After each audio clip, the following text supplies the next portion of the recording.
cerita nih kita, kalau di agama Mbak Fungfung ini, di Katolik itu juga ada puasa, betul nggak? Betul. Boleh cerita sedikit, kira-kira puasanya prosesnya seperti apa? Apakah itu juga ikut seperti ibadah sama seperti bulan Ramadan ini? Kita kemarin namanya itu masa prapaskah 40 hari ya. Itu kita dimulai dari Rabu Abu tanggal 5 Maret kemarin. Itu ditandai dengan pemberian abu. Biasanya di bagian kepala kita sih tanda salib itu. Gitu. Sampai nanti masa prapaskah itu tanggal 19 sampai iya benar tanggal 19 April. Lebih lama ya sepertinya ya, 40 hari.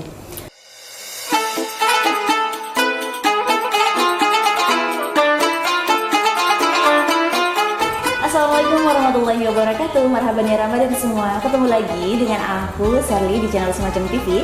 Tentunya dengan program unggulan kita Diskusi Ramadan. Kemarin kita udah bertemu dengan Ketua FPKUB Kabupaten Sumeneb. Sekarang kita datang ini Bendahara FPKUB Kabupaten Sumeneb, Mbak Tati. Selamat malam. Oke, Mbak Tati. Kayaknya dari bajunya Chinese gitu ya. Khas banget itu ya. Ada nama Chinese-nya mungkin? Ada sih. Siapa nih? Biasanya saya dipanggil Xiaofeng. Yang lebih gampang? Dipanggil Fungfung, nickname-nya. Nickname-nya Fungfung aja. Mbak Fungfung biar lebih asik. Ya, bisa. Nah, kebetulan kita lagi semarak-semaraknya Ramadan di Mbak Fungfung. Dan kemarin Kak Umam cerita nih kita, kalau di agama Mbak Fungfung ini, di Katolik itu juga ada puasa, betul nggak? Betul. Boleh cerita sedikit, kira-kira puasanya prosesnya seperti apa? Apakah itu juga ikut seperti ibadah sama seperti bulan Ramadan ini? Kita kemarin namanya itu masa prapaskah 40 hari ya. Itu kita dimulai dari Rabu Abu tanggal 5 Maret kemarin. Itu ditandai dengan pemberian abu. Biasanya di bagian kepala kita sih tanda salib itu. Gitu. Sampai nanti masa prapaskah itu tanggal 19 sampai iya benar tanggal 19 April. Lebih lama ya sepertinya ya, 40 hari. Dan ditandai dengan tadi Rabu Abu. Rabu Abu. Kenapa dinamakan Rabu Abu? Rabu Abu satu ya, karena kita tuh manusia kotor ya, identik dengan kotor. Kita sebagai orang berdosa. Yang kedua, kita itu juga berasal dari tanah, akan kembali menjadi tanah. Jadi semuanya ada filosofinya ya, betul. Mbak. Ya. Yang ketiga sebagai tanda berkabung dan bertobat pada saat zaman dulu. Jadi mirip-mirip seperti di Islam juga ya. Kalau Islam itu ada Sya'banan. Jadi kayak kita itu kembali untuk bertobat, merefresh diri lah, istilahnya seperti itu. Dan itu berarti masuk kepada salah satu rangkaian ibadah juga ya, Mbak? Iya, Rabu Abu. Kemarin tuh tanggal 5 Maret kan kita mulai di situ Rabu Abu. Di situ menandakan kita mulai berpuasa dan berpantang. Berpantang. Oh, berarti puasanya ini ada pantangan-pantangannya gitu? Iya. Apakah puasanya itu sama seperti umat Muslim? Bedanya di mana nih? Beda gini, kalau kita ya puasa wajib, ada istilah puasa wajib itu dari Rabu Abu dan Jumat Agung. Jadi puasa wajib itu cuma 2 hari. 2 hari. Kalau itu pun untuk pantang itu dari biasanya kita ngelakukan selama Jumat. Setiap Jumat sampai Jumat Agung. Sampai Jumat Agung. Tapi di luar itu hari-hari biasa, maksudnya di luar kewajiban kita ya. Kita mau melakukan puasa dan pantang selama 40 hari nggak masalah. Tergantung pribadi kita sendiri. Kembali kepada pribadi masing-masing ya. Kalau kita mau menambah iman kita ya, jadi kayak dengan rajin pergi ke gereja, ikut jalan salib, terus ikut APP gitu, lebih banyak berbuat amal. Boleh ikut ya istilahnya ya. Oh, berarti yang diwajibkan itu 2 tadi ya? 2 hari. Oke, 2 hari. Itu apakah jamnya juga sama, Mbak? Jadi kan kalau kita tuh kan sahur ya, sahur dini hari, terus kita bukalah di maghrib. Mm-mm. Kalau untuk yang ini, Kalau kita itu cuman 1 kali makan kenyang. 1 kali makan kenyang. 1 kali makan kenyang itu terserah mau makan pada saat pagi, siang atau malam. Oh, gak ada jam tertentunya ya? Gak ada jam tertentu, asal 1 kali makan kenyang. Selama 2 hari itu. Ya. Kalau mau melakukan itu ya seenggaknya itu kalau kita kebanyakan sih 24 jam 1 hari kan. Oh, berarti selama 24 jam itu 1 kali makan kenyang, Sisanya kita kan istilahnya kita kan makan 3 kali 1 hari ya. Itu porsinya dikurangi aja. Biasanya 1 centong itu kurangi setengah. Karena setengahnya itu kita sumbang ke orang yang membutuhkan. Oh, jadi kalau di Islam itu namanya sedekah ya Mbak? Benar. Jadi sebenarnya Tapi nggak boleh nyamil ya Mbak. oh nggak boleh? Nggak boleh. Bolehnya apa kalau lagi puasa Langsung itu? makan nasi itu. Makan kenyang, Makan itu kenyang nasi, makan satu kenyang. kali. Jadi nggak boleh nyemil. Meskipun boleh meskipun itu tidak mengenyangkan ya, tapi itu tetap nggak boleh. Tapi kayaknya kalau nyemilnya itu stopless habis kenyang juga sih. Ya itu nggak boleh. Itu nggak boleh itu. Boleh minum air. Oh, boleh minum air. Air putih aja. Air putih aja. Jadi kalau misalnya Fanta terus minum-minuman nggak boleh ya. Karena itu kan masuk dalam salah satu pantang. Selain minum-minuman yang berasa, mungkin ada pantangan lain, Mbak? Kalau pantang itu sesuatu hal yang kita sukai, seperti garam, minuman manis, terus rokok, Rokok. terus daging. Nah itu Pokoknya yang bikin selera kita tergiur itu yang menjadi pantang ya, Mbak? pokoknya yang jadi hawa nafsu kita lah. Jadi favoritnya kita banget. Nah ya sudah stop. Oh, jadi pada intinya sama aja. Kalau di Islam itu untuk menekan hawa nafsu itu berpuasa, Mbak. Ya, Sama ternyata, guys. cuman kalau pantang kita lebih ke ya favoritnya kita itu. Kalau yang suka rokok ya jangan merokok, nggak boleh. Oh, misal nih, Mbak Fongfong kesukaannya misal makan mie ayam, berarti pantangannya makan mie ayam. Iya. Selama 2 hari kan. Ya selama Kalau mau berpuasa gitu. kalau mau berpuasa, puasa dan pantang harus dilakukan bersamaan. Harus dilakukan bersamaan. Wow, selama 40 hari itu kalau yang cowok suka ngerokok nggak boleh ngerokok. Iya, Kalau suka rujaan nggak boleh rujak ya, gitu. betul. Kalau mereka yang memang melakukan puasa full ya 40 hari. Kalau cuma melakukan puasa wajib sama pantang wajib ya cuma 2 hari sama kalau nggak salah saya hitung 7 Jumat sampai Jumat Agung. Kalau nggak ikut puasa nih Mbak di luar yang kewajiban tadi, itu apakah berdosa Mbak hukumnya? Sebetulnya sih nggak ada berdosa ya, nggak ada hukumnya kita. Cuma itu kan sesuai dengan hati nurani ya. Soalnya kan kalau di kita itu kita kembali kepada perbedaan lagi nih ya. Kalau di kita itu, misal kita itu nggak bisa puasa nih hari ini, berarti kita harus bayar di. Iya benar. Kalau pada saat lagi halangan kan, iya. kalau kita nggak masalah. Oke. Sangat menarik. Berarti mau kamu itu kalau di agamanya Mbak Fungfung ya, mau makan kenyangnya itu di pagi, siang, sore, malam itu bebas ya? Iya. Tapi kebanyakan sih rata-rata orang tuh sore atau malam ngambilnya. Kira-kira alasannya kenapa ya Mbak? Mungkin karena aktivitas pagi itu kita masih full ya, masih kenyang. Jadi pas kalau sudah siang mau ke sore ke malam kita kan sudah jam-jam rawan jam-jam ya. rawan lapar sudah. Tapi kalau masih pagi kan masih fresh, masih semangat kan. Tadi itu yang namanya Rabu Abu itu kan merupakan salah satu ibadah nih Mbak. Kira-kira boleh sedikit ceritakan kepada teman-teman semacam TV nih, untuk di agama Mbak sendiri apakah ada macam-macam ibadahnya kan? Kalau kita itu ada sholat, terus puasa, zakat. Mungkin di agama Mbak? Kalau di Katolik ya itu kita ada misa harian. Misa harian. Berarti dari hari Senin sampai Sabtu pagi itu biasanya. Itu pun dari yang Senin, Rebu, Kamis itu jam 5:30 pagi. Jam 5:30 pagi. Kalau Selasa itu jam 6 sore. Jumat itu jam 6 sore di gereja. kita juga ada istilahnya setiap awal bulan Jumat pertama. Jumat pertama. Itu memang memang setiap Jumat pertama itu kita misa Jumat pertama plus adorasi. Adorasi. Ada adorasi. Oke. Berarti bisa jadi ada yang harian juga ya Mbak? Kan Ya. dengar-dengar itu hanya di hari Minggu gitu. Enggak. Bener nggak sih? Enggak ya, beda ya. Beda-beda. Kalau Beda. hari kalau di kita kan kalau ada yang hari Sabtu sama Minggu ya, itu kan perayaan memang itu diwajibkan. Kita harus hadir. Berarti di luar dari misa harian tadi ya? Ya, itu yang wajib hadir karena kan ada hukum gerejanya.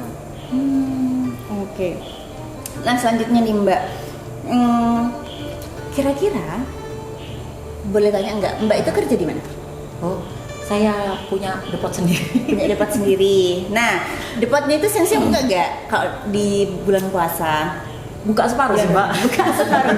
Masih kalau katanya Kak Umum, katanya Kak Umum itu kemarin ada bir tabir ya Mbak, ada halangan itu ya. Iya. Biasanya kan kalau warung lain kan ada kainnya. Kalau saya buka separuh. Buka separuh. Iya, pengganti kainnya itu lah ya.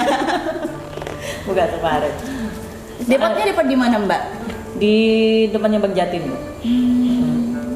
Nanti kalian yang mau mampir ke depotnya Mbak Fungfung bisa banget. Ini nama Depot Rama sih, jual Depot rujak. Rama. Rujak cingur Jawa gitu.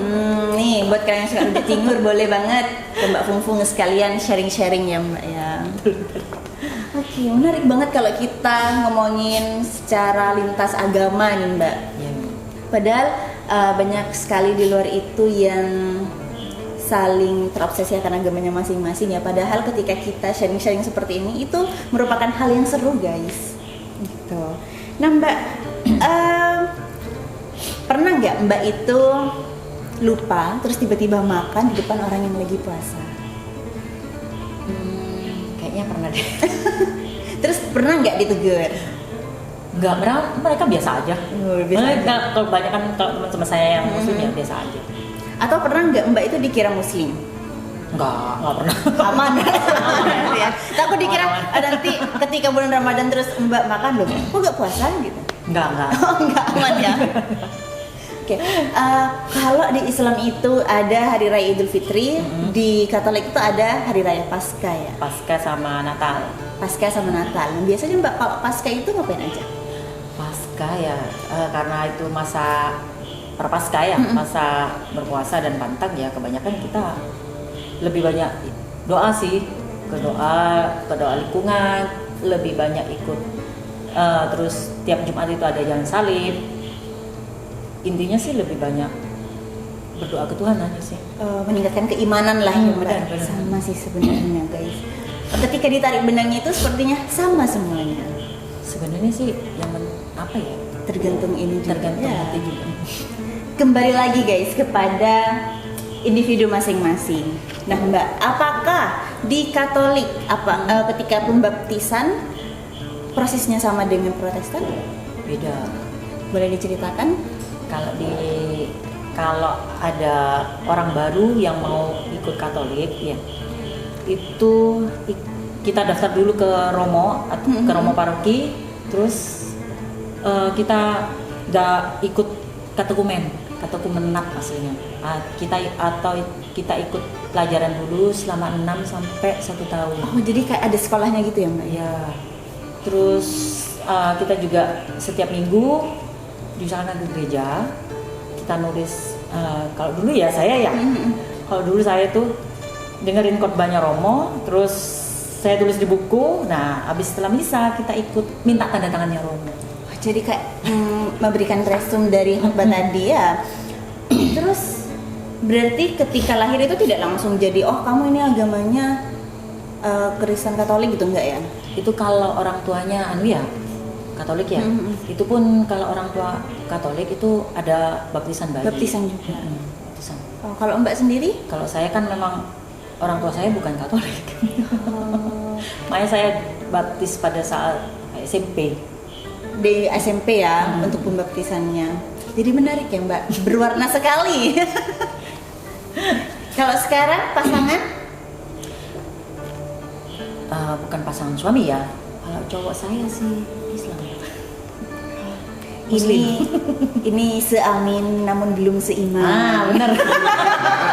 benar. Ayo kita dukung guys. Seamin walau tidak seiman ya Mbak ya. Menarik sekali kisah percintaannya Mbak Fungfung. Oke, untuk sedikit spill. Mbak Fungfung nih ketemunya sama pasangannya seperti apa? Ketemunya lama juga sih. Kenalannya tahun 2019 kayaknya. Wow, 2019, sekitar 6 tahun ya? Iya. 6 tahun yang lalu. Ketemunya di mana? Dulu kan saya kerja di dealer ya. Di dealer itu ada mekanik saya. Ternyata temennya dia. Lah, itu pun dia itu minta apa? Pertemanan di Facebook. Saya kan lihat dulu. Siapa nih? Iya, maksudnya kalau misalnya ada kenal ya masalah, tapi ternyata saya kan nggak pernah sama dia ya. Tapi ada salah satu mekanik yang kerja di dealer bareng saya itu temennya dia ternyata. Ya udah saya proof deh. Jadi kayak seenggaknya kalau ada apa-apa nih aku bisa nanyain ke dia nih gitu. Jadi kalau cewek itu biasanya cari backupan dulu. Bener cewek soalnya. Ya biasa. Mencari backupan itu lebih penting di awal ya Mbak ya. Tapi kan kenapa di akhir? Di akhir. Sampai sekarang masih romantis ya. Masih sih. Masih hangat dan manis ya. Masih. Jadi kita doakan ya. Semoga mereka itu bisa bertemu di iman yang sama dan amin yang sama juga. Menarik Mbak, lebih menarik percintaannya sebenarnya. Oke Mbak, dan apakah kalau misalnya di agama Mbak nih di Katolik, apakah ada kayak kalau dikira kan ustazah, kalau di Mbak suster ya? Suster untuk yang cewek. Suster untuk yang cewek. Apakah itu kalau ustazah ini kan ikut mondok dulu nih? Kalau suster sendiri? Suster biasanya ikut ordo. Ordo ya semacam istilahnya kalau kita ya kumpulannya calon para suster. Oh diseleksi? Ya bukan seleksi. Mereka sendiri kalau biasanya kan suster tuh dapat panggilan hati. Ya mereka daftar masuk nanti di dalam itu. Sepertinya kalau sama suster atasan tuh bakal ditanyain lebih lanjut lagi. Oh jadi ada tingkatannya ya Mbak ya? Saya juga kurang ngerti sih kehidupan itu. Cuman saya tahu luar-luarnya aja. Untuk kriteria atau syarat-syarat menjadi suster Mbak? Satu yang penting panggilan hidup ya. Panggilan hati nurani. Panggilan itu yang paling penting. Karena itu kan yang bisa menguatkan mereka ya. Karena mereka kan memang sih bermacam-macam urdu itu ada yang ke dunia pendidikan, kesehatan, terserah. Yang kedua, otomatis tahu saya virginitas. Tahu saya ya. Jadi kan, kalau enggak virgin nih udah otomatis ketolak ya? Biasanya iya, biasanya. Tapi saya kan tidak tahu kehidupan lebih dalam lagi. Cuman saya taunya di luar aja, dengar kayak gitu aja. Kira-kira Mbak kenapa kok harus virgin lah istilahnya? Istilah gini ya, anggap gini lah, kita tuh melayani Tuhan. Jadi otomatis kita harus memberikan yang terbaik untuk Tuhan gitu. Karena kan nanti mereka kan mungkin ya tingkat doa mereka tuh lebih dalam dibanding umat-umat yang biasa ya, seperti saya.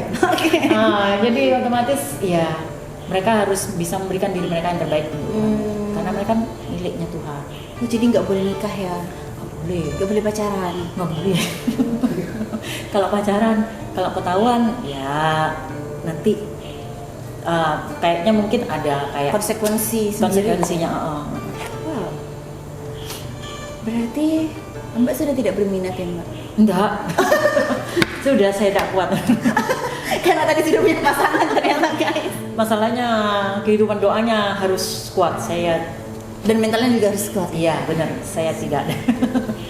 Lebih baik jadi biasa aja. Nah mungkin dari Mbak sendiri nih, dari Mbak Fungfung ada sepatah dua kata yang ingin disampaikan kepada teman-teman? Apa mungkin terkait menjaga toleransi kerukunan beragama? Sebenarnya kalau teman saya kebanyakan memang Muslim, terus teman-teman saya sih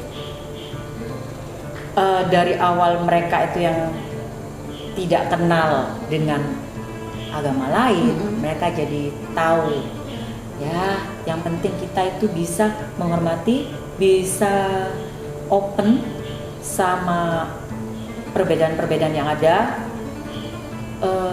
terus menghormati ya, terus menghargai perbedaan itu.